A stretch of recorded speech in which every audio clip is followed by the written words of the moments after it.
अमरपाली की हो गई सगाई। तो क्या खबर की जानकारी जानेंगे इसी वीडियो में। उससे पहले आप चैनल पर नए हैं तो चैनल को लें सब्सक्राइब और वीडियो कर दें लाइक। चलते हैं खबर की ओर। तो आप लोग को बता दें भाई लोग, अमरपाली दुबे जो भोजपुरी की मानी जानी हीरोइन है, बड़े बड़े फिल्मों में और बड़े बड़े एक्ट्रेसों के साथ काम कर चुकी हैं। इस समय निरहुआ के साथ रहती हैं।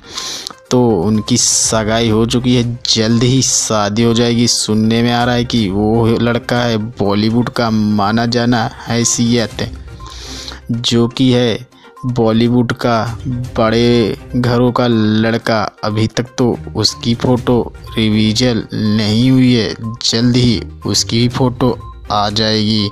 और अमरपाली से इंटरव्यू में उसका नाम भी पूछा गया तो ये भी छुपा रही थी उसका नाम। तो जल्द ही बन जाएंगी बॉलीवुड की हीरोइन भी अमरपाली दुबे।